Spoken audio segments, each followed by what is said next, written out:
Hi, and welcome to the Flute Talk podcast, where we talk about all things flute. If you're looking for more tips or lessons from Emily, please check out musigy.com for all the sheet music, transcriptions, albums, books, and flute lesson packages. That's musigy.com, MUSOGY.com. Also, if you're looking for posters, fingering charts, or merch, you can head over at our merch store at store.theflutechannel.com for all your flute needs. If you want to help us on a monthly basis, you can also consider joining us over at Patreon for as little as $2 a month. This helps us make more great content for you. Check the description for more info. Now on with the show.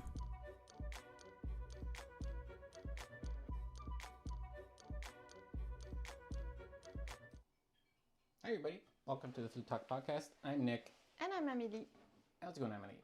Good, how are you? Good. So today we're going to be answering your questions. We've taken some questions from the comments, and we're going to answer a couple of those. Also, we're going to be answering your questions live here on YouTube. So if you guys have any questions or anything flute oriented, please let us know in the comments.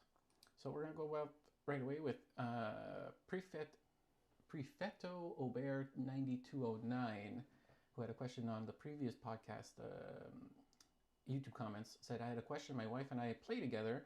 She's learning violin and I the flute. Do you have any books we can use for exercising together? We already know what music we want to play, but I am wondering if there are books that teach how violin and flute beginner students could use. We're struggling to play Bach's Air in G. It could be a marriage breaker, and a little smiley face. Okay, so they want to play together. Well,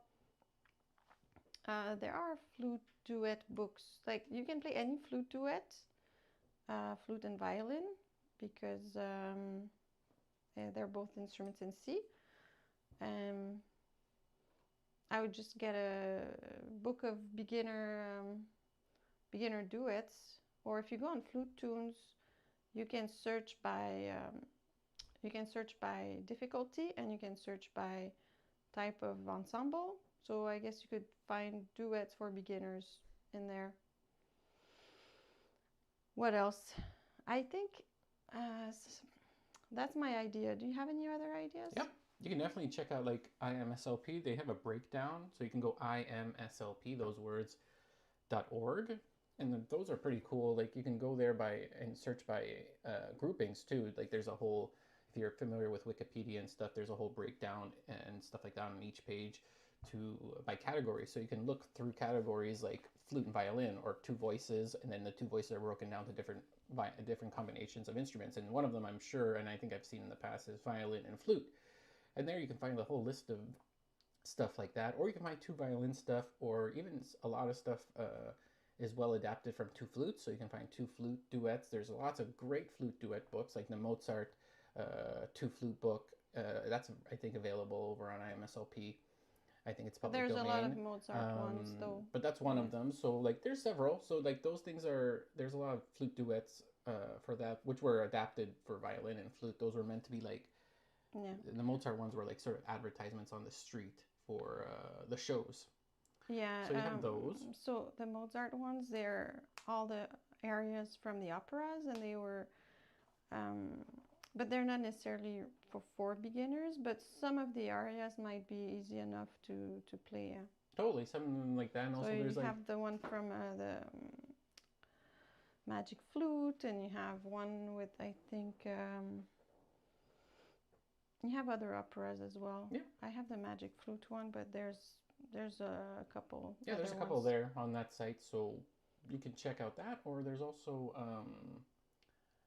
what was the other one? Oh, also like Altez Method. The Altez Method has lots of beginner duets in its big book. If you go ALTES on IMSLP, that's what I was looking for in my mind, because I was like, I know there's a beginner method that has a lot of duets. Yeah. Altez does. So does there's many. Even Kulau has some. There's so many, and also so does any of the methods. So if you type flute method in IMSLP, Altez then is ALTES. Yeah. Exactly.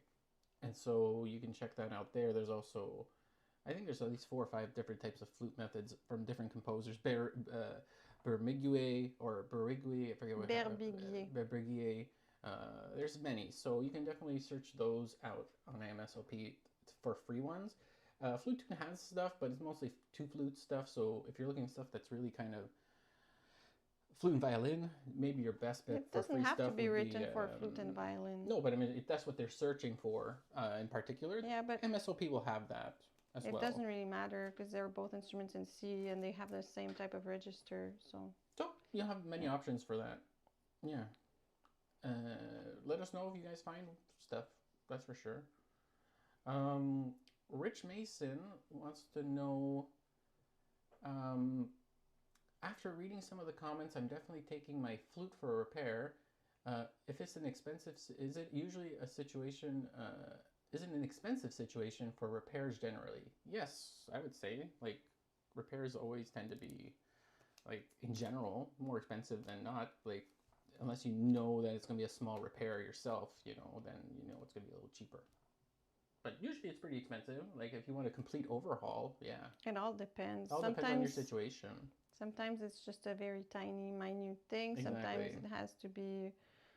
But the technician will tell you before they do the work. So if it's too expensive, you'll be able to decide what you want to do. But I think on the long run, it's cheaper to have it seen by a technician regularly, like once a year or something like that, than to wait too long and have things get out of balance and then it's not repairable or it's very, very expensive to repair. Yeah. And if fellow flutists are not familiar with how upkeep of your flute and taking care of your flute, like, and it's your first time bringing it to a repair shop, you're most likely generally going to be paying a bit to have it repaired if it's your first time, because if you don't know how to take care of your flute or any of those things like you said get out of adjustment, and then those things have to be put back into adjustment, and that should be done by a professional. Yeah.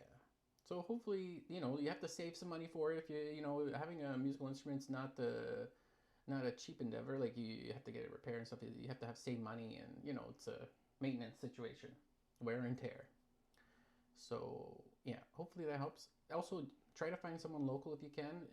I know there sometimes not a repair technician around in your area, but you know, you can also mail them out if you're stuck and mail it to somebody. There's ways to do that, and they can help you with that too. Usually those places, they can give you assistance at least on how to do it, or at least how to package it properly. Yeah. Okay. You want me to read the next one? Okay. Okay, so Don Lucy is saying, I'm learning flute, but I don't understand why you have so many keys down playing the harmonics. Okay, so the harmonics, they're notes that come out from low notes. Okay, so you have the low note, and then harmonics are kind of notes that are comprised in that low note. So all the low notes on the flute have a lot of fingers down. So that's why you keep the fingering of the low note, but you blow differently so that you get the high note, which is the harmonic. Is that clear? I don't know, they're not here. Well, you don't know if I'm clear? Well, that's it. Like the harmonic, it's not a harmonic if you're not playing the low note. Then it's the real note. So I'll show you. Let's see. I play a low C. So I play a low C here. Then I can play different notes with that low C fingering. I can play the next C, the G, the C, the E, and the G. Okay? And so, let's say the G. That's a G harmonic, and that's a real G. So if it's not like this, then it's not a harmonic, it's a real G. Well, that's it. For that question, yeah. Yeah. Okay, cool. Hopefully that answered your question. Give me 1 second. Cool. Let's see here. I think we have one more question. If you guys have any questions in the comments, be sure to let us know in the comments, and we'll answer some of those questions as well. Robert wants to know, I can play the octaves, but the upper notes tend to come out harsh and loud. Any tips to counter that? Actually, I notice it more when I try to play legato sixths. Octaves are kind of an inherently percussive leaf, but sixes should be more melodic and flowing. So I really notice if the upper note is louder than the bass note. So they're wondering how to counter octaves, but when he plays legato sixths, not octaves but sixths, they inherently hear a percussive leap. No, that's not. The octaves is where they hear the percussive leap, but not the sixes. I don't know what you mean by percussive, but okay. I guess it's maybe because your high notes are... The thing I get from that is the high notes are way louder than the bass notes. Sometimes it might just be because of your high notes that you're blowing too much, or you're putting too much tension in your lips. And so maybe you have to work on your high notes piano first. Then when you do an octave, so we have a video about how to play high notes, and I think we have one about how to play high notes soft. I would watch both. There's one about low notes. Like, all those things have to be clear to you before you can make leaps that you control. So how to play low, how to play high, and there's one about how to do jumps. So that will help you tremendously. For now, what I would tell you is I'll play an octave and I'll play a sixth just now. And you'll see my lips, they're not moving that much. So let's say I play 3 Gs.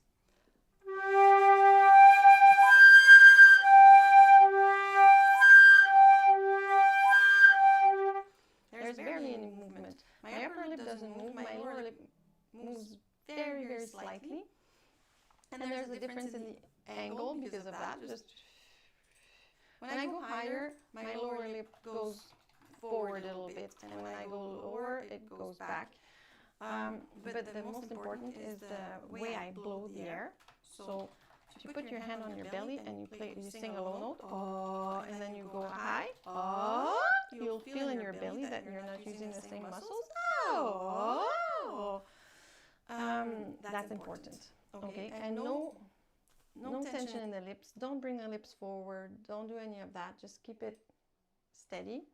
Sometimes when we first play high notes, we blow way harder to get them out, and it works. So we get in that loop of, oh, that works, I'll do it more.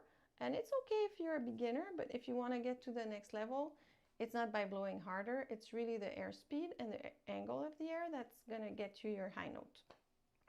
Okay, and then if you do sixth,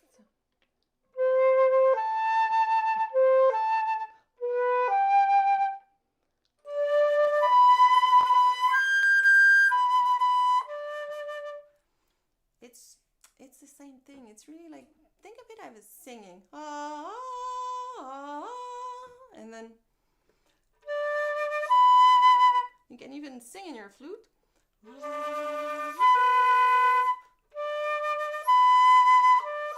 Because when you sing the same note, you're like in resonance with your flute. Your larynx is in the right position to play that note. Everything's kind of vibrating at the right frequency.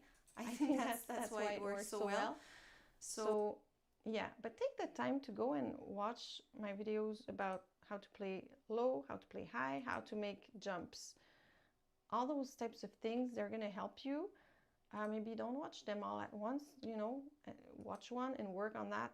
Then once you feel, because also when you want to get better, it's a lot about being aware of what's happening. So play in front of a mirror, film yourself, record yourself, try to be aware, and when you are playing something and it sounds good, try to be mindful and try to be like, oh, that's the feeling, so you can recreate that feeling, that sensation. And when you play and it's not going well too, this way you can figure out what not to do and go in the other direction. So I think that's what I would say for that question. Cool. That's great. Yeah, so like usually we answer comments and questions once in a while, but we're trying to do as many as we can today. So if you guys have any questions or comments in the comments section, let us know. But we also have other things going on soon coming up, like we have our technique book coming out soon, hopefully this month. We're working really hard on getting that out for you so that you guys can look at that and all those things. Also, you can check out our Patreon at patreon.com/the Flute Channel, where you can find all of our content there commercial free for as little as I think $5 a month or something like that. I think it's that. You can check it out over on patreon.com, and you can find all of our videos and everything there. And then what else? We have our merch store, which is musigy.com, which is where you can find our books and our studies, or not studies, but books and pieces, and also album as well, which you can find over there at musigy.com. Emily just released a Telemann 12 Fantasias, which we're also doing just practicings about too, which we're going to start again hopefully in the next couple of weeks with number 9, I think. Yeah, maybe I should do a little boot camp of Telemann and finish that, like one a day. Could For be fun. sure. Yeah, a little marathon. Yeah, a little marathon. So you can check that out there. Also, the merch store, store.theflutechannel.com, where you can find shirts and posters and everything of that matter too. And also, the flute studio is open too. There's some, if you want to have flute lessons with Emily directly, you can email us at info@theflutechannel.com. And you can have lessons online via Zoom or Skype, or not Skype. Skype's gone forever, but however which way online. Teams, whichever way you wish, and you can email us about that for prices and how that works. And I think that's it. So we did all those things. So we have a question here from Fiano. Fiano wants to know, let's say that I'm going to buy a new head joint for my flute and I'm trying the different options in the music shop. What is the best way to find which head joint suits me? Cool. Very good question, Fiona. Fiano, sorry. When I try head joints or flutes, I try to test different things. So I try to play in the low register, high register, legato, staccato, loud, soft. So I try to test everything like that. And it can be good if you have an external ear there, someone else that can tell you like, oh yeah, this one sounds better. That's pretty much it for me. And then you have the feeling like which one is easier. Try to go blind, because sometimes we get impressed with like, oh, there's a little bit of gold on it, it must sound better, because human beings were very visual creatures. I read this week that even sommeliers get more influenced by the color of the wine than anything else. So yeah, try to do it without looking too much and really going with your ear and the feeling. That's what I would do. How do you do it, Nicolas? Yeah, so there's a lot of different ways to kind of do it. I've had a lot of friends that have tried head joints and stuff in the past, and you know, if you're in the shop, I would really recommend like recording yourself with each head joint with your cell phone or with whatever, and make sure your phone's a little bit farther away. You don't need to see it. All you need to do is make sure the microphone's in the same place each time you record, but a little bit further away from where you are. And listen to them back. Like do little short things, like a short excerpt or something, your favorite excerpt or any of those types of things, and then listen to them back, and maybe even have a little journal before each one and write down even your feelings about each one, break it down, you know, so that you can have a different way of looking at it. Because when you play it, you're just thinking, oh, I'm playing through the flute, I'm playing in the head joint, and you're thinking like this. But if you're recording it, you have another way of looking at it later and deconstructing how good that head joint is compared to the other one. You know, break it down so that you can know. You don't want to, you want I to think go by that's a feeling, very good hearing, idea. Even and yeah. Sorry.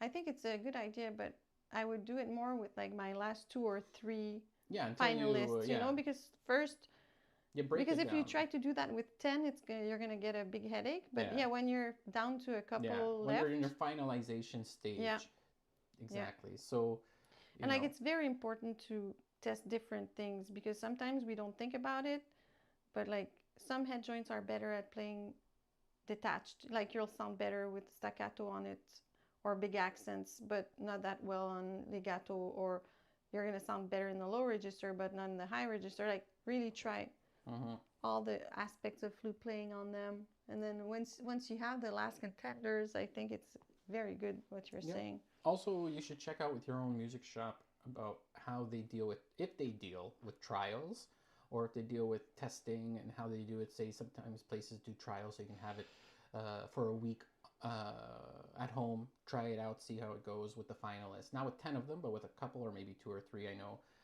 some places do that, not all music shops, but find out what their guidelines on for that, if they have any. And that could be a big help for that. So what else? Because it's a big endeavor, and also price is also, your price,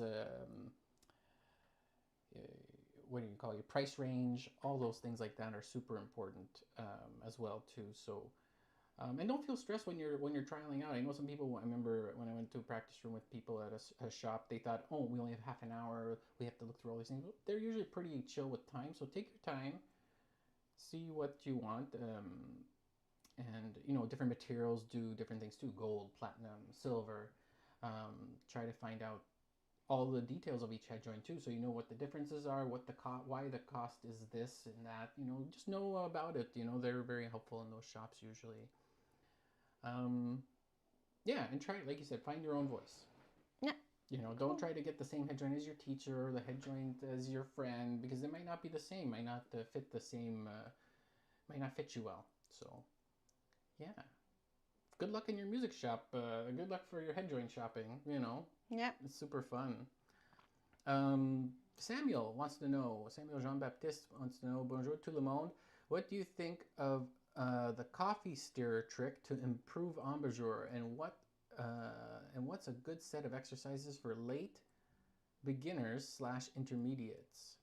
The coffee stirrer stick, I think, is the stick that goes into your mouth on the side, or it's the pencil trick, but you can correct me if I'm wrong. If it's the pencil trick, you put the pencil into your mouth, and then you blow into the head joint with the pencil in your mouth. It's been a trick that's been shown around on TikTok and stuff like that, and it's been around actually for before TikTok and before Vine, before being on the internet. I've never seen that. Yeah, that's not how I learned. I know that's not how you learn. It's just that some people, it's not a thing that people used to learn. It's really sort of a circus trick, I think, personally. I'll tell you, because it doesn't work for most people, putting a pencil in your mouth for your embouchure. Like, I don't understand. Is it like to change the angle so you can see, like, oh, you put the thing on the side? Yeah. Oh, I would have thought you would put it in your mouth and like change the angle maybe, so I don't know, but no, I've never I don't even see why you would do that. I don't know. I don't know what that is, It's so I'm very trick. sorry I can't really answer, but I can. I've seen just answer it then. Yeah. If it's that, please let us know. But like, if it's the pencil trick when you put a pencil in your mouth and you blow into your flute, I've not seen anything that's any research or anything by anybody about it. So it's just in private. People are just doing it for fun. So I can only say, like, I don't think it works. Like, I tried it, and it's just a parlor trick, I think, if that's the case. I think better embouchure training is, a little bit of, like, I guess, lip attitude if you're more advanced. But I mean, like, what do you think for beginner embouchure? What I think is people overthink their embouchure a lot. They put way too much energy in their embouchure and not enough in the air. Yeah. People tend to not, beginners tend to think everything's in the lips, and they completely forget to blow. And it's really about the air stream and blowing. And the embouchure has to be simple and stable. There's not that much going on. when things are not working, usually people think, oh, I'll try harder, I'll work harder, and they try moving their lips a lot. That's counterproductive. But we have good videos about embouchure, so you should look at that. How to change your embouchure and a basic embouchure, we have that. So like for me, my embouchure, it's basically I bring my lower lip down a little bit like this, and I put my flute, and then I'm stable.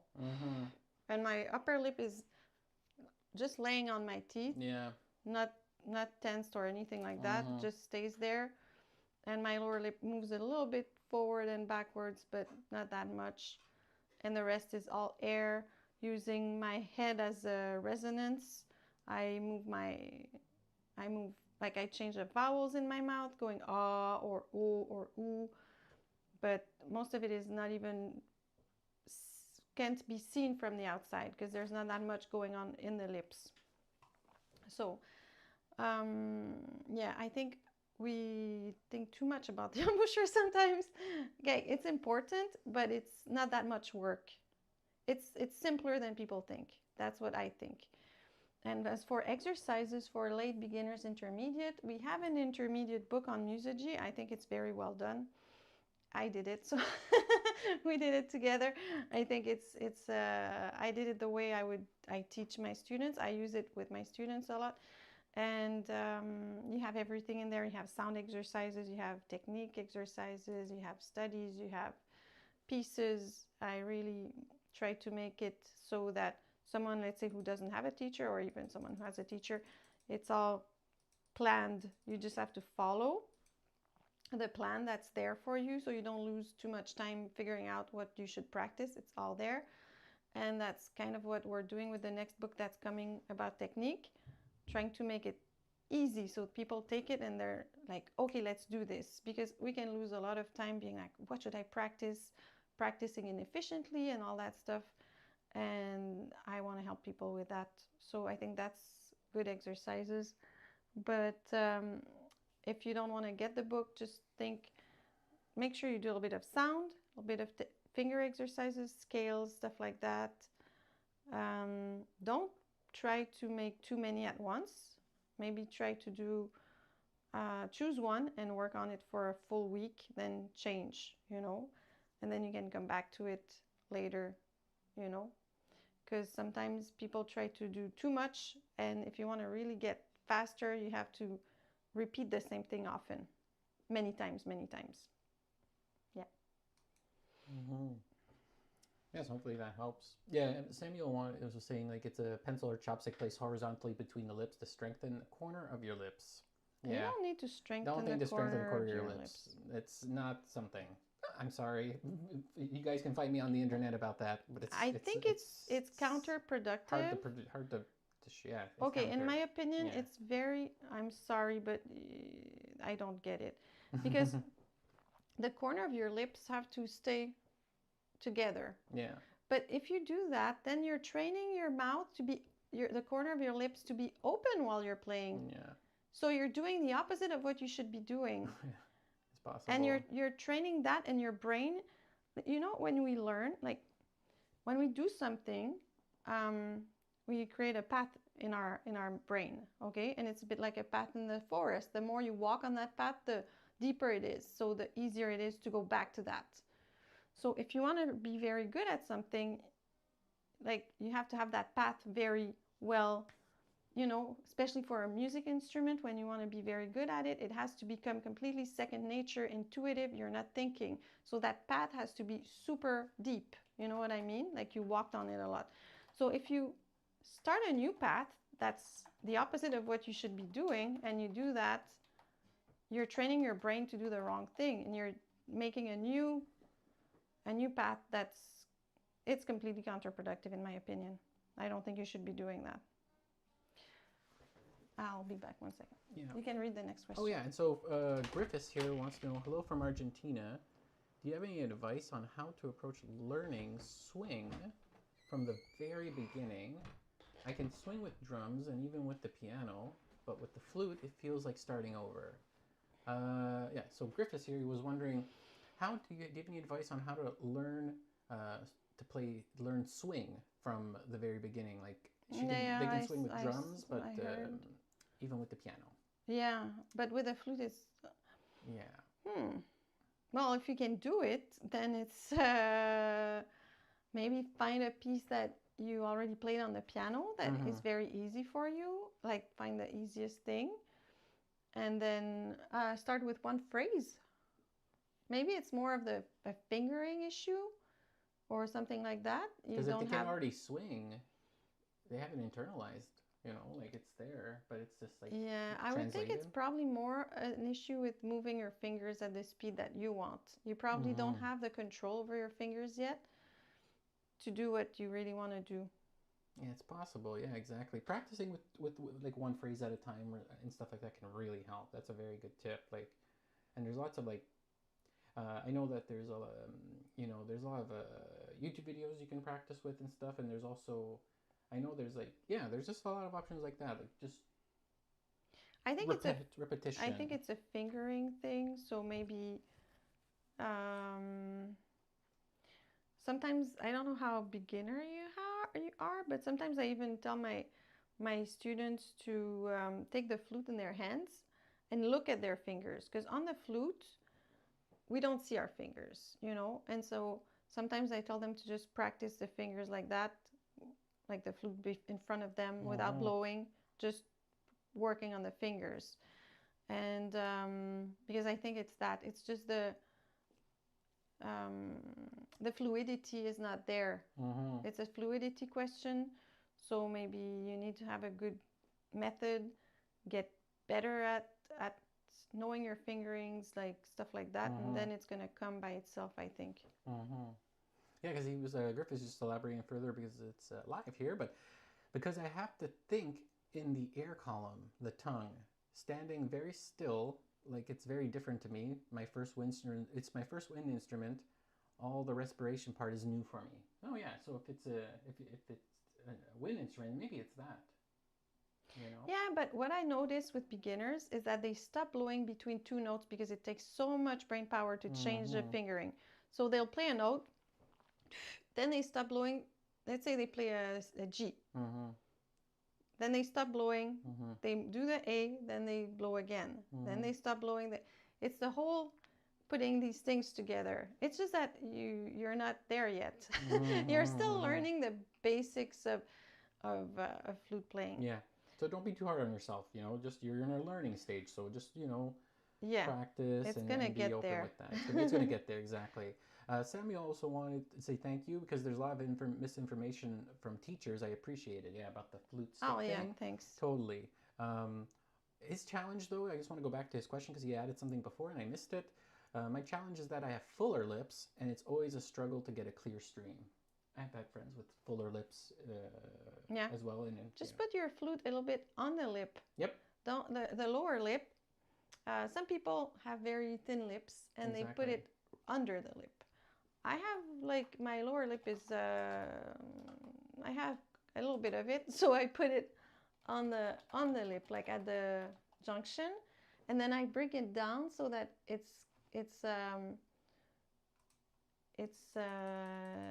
laying on my teeth and it's solid there, like at the junction of my lower teeth and the bone, you know. So just do that. Put it on your lip, maybe at the middle of your lip, or I don't know how, and then bring it down a little bit and it should work, I think. Cool. Try that. Yeah, definitely try that. So we'll try to do 2 more questions and then we'll close off the class. But if you have any more questions, we might push a couple more.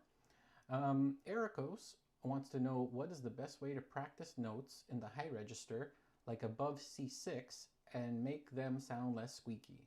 Well, we heard some of that we didn't hear squeakiness last night, but we heard a lot of high notes last night when we went to the symphony. And, it's hard for everybody, those high notes. I think, okay, so you want to work on playing them softly. So remember, to play soft, you need less air. And you need a smaller... Less squeaky, in fact. Not less sound, less squeaky. I feel that squeaky means that. Oh, okay. Maybe not. Maybe I'm misunderstanding the question. I don't know. What's squeaky then? Maybe they just don't want the sound too high sounding. Like very squeaky. It's like Well, I'll give an perfect example. sound. I'll give my tip when I play when I play high notes. Okay, so I try to make it resonate inside my head, and sometimes I visualize like there's a geyser on the top of my head, and the sound comes out from the top. So it's more like oh. It's not like I'm not sending all the energy in front in my lips. It's more inside my head. I don't know if you like. I'll give an example with my flute. Okay, so I'm playing, let's say I'll play above the high C. First, I bring my head back a little bit. I'm not forward. I'm not like this.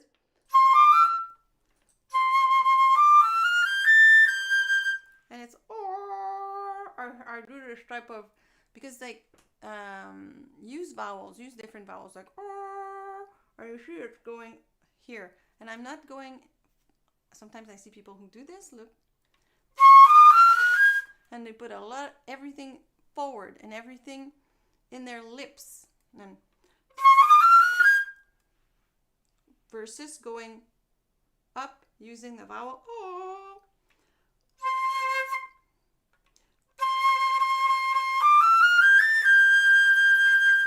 So that's what I think. More back, less energy in the front. Make it resonate in your head, like using the head voice a bit like when you sing and you're going the high notes. You use your head voice. La, la, la, la, la, la. It's a bit like that type of thing where you bring it back a little bit more. Is that clear? Yeah. It's really a feeling. Like just harsh sounds, They don't want harshness in the... Yeah. Squeaky means harsh. Well, in students, what I notice is when people can't get the high note, they put a lot of tension in the lips and a lot of air. I would go against that and think, like I said, more in the back and no tension in the lips. Go with fast air instead. So you have, like, you can try in your hand. Slow air is warm air, and then fast air is cold. And then you can also work on changing the angle of your air in your hand. And you send the air a little higher on your flute when you play high. Like lower, higher. So yeah, that should help. But whenever you feel like you're forcing something, that's not going to give you the sound that you want. The flute is an open instrument. You have to feel like, yeah, like you're not forcing, but also keep the air pressure. We tend to put a lot of stress in the lips, in the throat.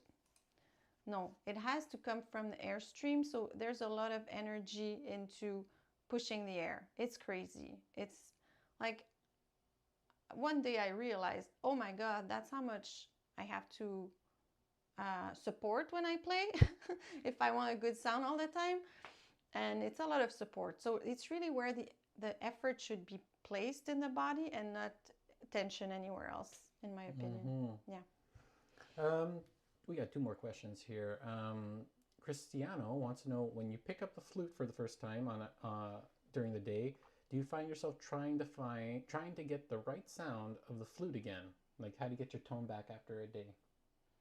Well, I've played for 30-something years, so my sound's pretty much easy to find again because I really know, and I've taught it a lot, so I know how to. But it's like I can't escape it. I take my flute. It's like I'm checking, is it still working, and is my sound still good? Yeah, I always do a couple of notes, and I really listen, and I try to remember all those things that I teach about my embouchure, about support, about opening the head and using the right vowels and all that. And I think it's good to start your day with a little sound exercise if you have time for that. I think a little bit like a meditation on sound. even, yeah. So yes, I do that.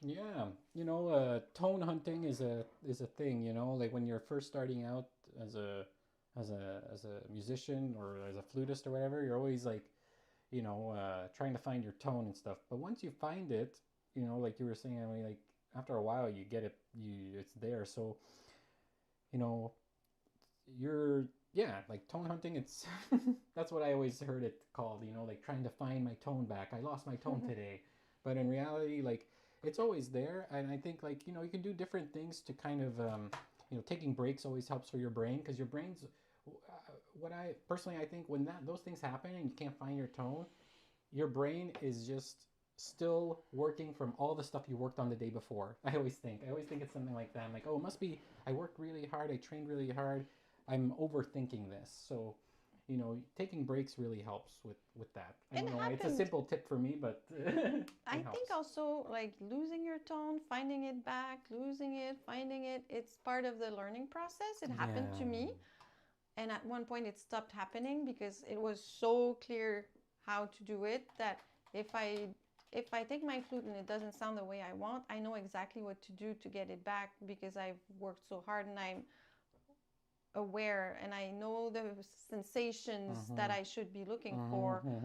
So it's part of the trip, it's part of the adventure. You lose it, you get it back, and sometimes like I've had a teacher at one point who was stressing me a lot and I kind of lost my sound and I was very angry about that, but then I found myself back.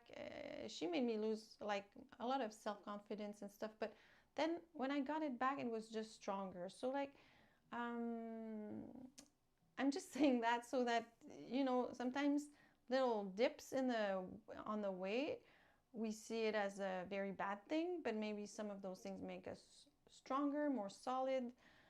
We rebuild, we rebuild with stones instead of wood, whatever, you know. Yeah, all those things can help, but also like I don't know, other weird good tips is just like play your favorite thing in the morning. Find your favorite lick, play that. So you have a sense of like, oh, joy at the beginning when you're starting to play. Maybe you can find your tone through that or something. Play a little tune or play a line that you like a lot or a tone exercise you like very much.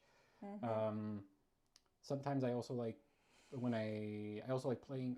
It's weird, but I like playing in the dark when I'm doing really really fine tuned details, so I can just listen to the sound and nothing else is distracting me. That way, just for a few minutes, not the whole session, but just something so I can hear stuff You can also just differently. close your eyes. You No, can I'm also just teasing close you. your eyes or dark or whatever. But I do that a lot. I close my eyes. because the hum of electricity could be bothering you, so many things could be bothering us Yeah, that we of don't course. know. So that could be something to help as well. So hopefully that helps you out. And then I think we have one last question. A lot of great comments here today. This is amazing. Thanks, everybody. Um, Sam wants to know, I have some difficulty playing 16ths, and I wonder if it's an issue with tonguing or breathing or both. I would have to hear you to know. You can always tag us. You can make a video and then tag us in the title, and we can see all the mentions in videos. That we check those out every week. So if you have any examples online in public, So be sure to do that. if you're playing 16th notes that are tongued, are you double tonguing first? Because if you're not double tonguing, Yeah, it are you might be double your tonguing? tonguing that's slowing you down. If you want to know, if you want to do a diagnosis, I would say play them all slurred. If you have issues, then it's your fingers. Then figure out your fingers, and then you can add the tonguing. Right. Just isolate things. I don't know if I read that or heard that recently. I loved it. I was like, someone said like, oh, my second grade teacher, she gave me the best advice when I was little. When I would start a project, if I couldn't start, she would say, then your first step is too big, and that's always how I try to help my students. When there's something they can't play, I'm always trying to figure out how can we make it easier, how can we make it smaller, because it's insane for the brain how like a musical instrument, how much it requires, like the tonguing and the fingerings and blowing the air and trying to be musical in that and adding the dynamics, and like the brain has so much to think about. So if you're learning that and it's too much, try to see what can I take out. Okay, I'll just work on the fingerings for now, all slurred. Then I'll add the tonguing. You know, sometimes when I was playing very complicated contemporary music, and still now, and the rhythm is very complicated, I just do the rhythm as an exercise without my flute, and I study the rhythm, and I don't even put the notes yet, and then I add the notes, and then I, you know, so you can compartmentalize, I guess, the different aspects and learn them one at a time or separately. And then you can work on your double tonguing even when you're not playing. And recently I had a student who made me realize that double tonguing is a confusing word, because really you're not tonguing, like the ta is tonguing, but the ka is like your throat closing. So there's no real, the tongue is not really involved, I guess. So yeah, that's ta, and then your throat in the back closing. Taka, taka, taka, taka, taka, taka, taka. Yeah. Yeah. I think that's it. Great. Well, that's amazing, everybody. Thanks, everybody, for all the great questions. A lot of also great comments saying how useful we are and everything. That's always very nice to see. And that's why we do it, and we're very, very grateful that people are there listening and watching, and participating and all that. Totally. So yeah, like you guys can, we do this usually on the last Sunday of every month. So we'll have another one in July. Hopefully on the road, we'll have a little bit of an on the road little thing. We'll try to do that. We're going to be in Halifax, so we'll try to do something there. And but yeah, it's usually the last Sunday of every month. Also check out our Patreon, patreon.com/theflutechannel, where you can find all of our videos commercial free. Also, we have a nice little community there for people, and if you have any questions, we answer directly there. Also, our merch store, store.theflutechannel.com, where you can find the shirt that Amelie's wearing, Lung Lung, or any other types of shirts that we have. Also, our Flute O'Clock shirt, also our posters, all their things are at store.theflutechannel.com. And then all of our methods and all of our sheet music and albums, including album Telemann, Flutes Fantasias by Amelie, are over at musogy.com, musogy.com, musogy.com. And you can find all of our stuff there. And you can find our beginner method, and also our intermediate method, and our soon-to-be technique method as well, too, which will come out later this month. And also, Amelie has her studio open for lessons if you want online lessons, or if you're in the Montreal area, you can email us at info@theflutechannel.com. So info@theflutechannel.com, where you can have lessons with Amelie on Zoom or in person or on Teams or whatever you'd like. And I think that's everything. We're going to have some new videos coming out soon. Also, we have some shorts coming out. And leave a comment after this video is done if you're watching live. If you're listening to this on podcast, be sure you're subscribed to wherever you listen to podcasts. That helps us out tremendously. And also leave us a review over on Spotify or over on iTunes.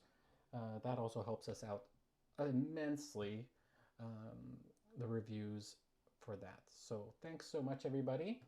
We'll also have some news soon for some new events coming up. We're not going to say yet, but there will be some new online events, hopefully this summer, so we can have a little group event all together.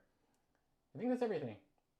Yes. Cool. Well, thanks everybody so much. I hope everyone has a wonderful rest of the weekend, and for some it's a holiday weekend. For Americans it's 4th of July, and also we had Canada Day a couple days ago too, so have a good weekend, everybody. Enjoy yourselves. See ya.